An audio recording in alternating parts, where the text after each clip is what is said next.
विदर्भातल्या जिल्ह्यांमध्ये देखील ही रणधुमाळी ऐन रंगात आली आहे। तिकडे नेमक्या काय राजकीय घडामोडी घडतायत त्याही जाणून घेऊया। जिल्हा परिषद आणि पंचायत समितीच्या निवडणुकांसाठी शिवसेनेने जिल्ह्यामध्ये कंबर कसली आहे आणि त्यामुळेच आज यवतमाळ जिल्ह्यामध्ये पंचायत समिती आणि जिल्हा परिषदच्या सर्व उमेदवारांचं यवतमाळमध्ये मार्गदर्शन शिबिर घेण्यात आलं। यावेळेस उपस्थित नेत्यांनी प्रत्येक उमेदवारांनी कशा पद्धतीनं जिंकून आणण्यासाठी कशा पद्धतीने प्रयत्न करावे आणि प्रत्येक समाजाचे मत शिवसेनेला कसं मिळेल यासाठी कशा पद्धतीने सोशल इंजिनिअरिंग करावं याचेही धडे नेत्यांनी दिले।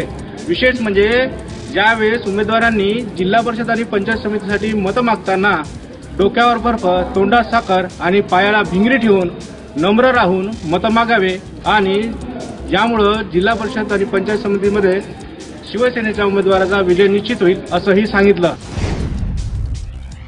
बुलढाणा जिल्हा परिषदेवर आतापर्यंत काँग्रेस आणि राष्ट्रवादीच्या आघाडीने वर्चस्व स्थापित करून त्यांनी सत्ता मिळवली होती, परंतु यंदाच्या जिल्हा परिषदेच्या निवडणुकीमध्ये काँग्रेस आणि राष्ट्रवादी हे वेगवेगळे लढणार आहेत। बुलढाणा जिल्हा परिषदेमध्ये काँग्रेसला जिल्ह्यामध्ये बहुतेक सर्व ठिकाणी उमेदवार मिळाले, परंतु राष्ट्रवादी पक्षाला जिल्ह्यामध्ये अनेक ठिकाणी उमेदवारांची वानवा राहिली।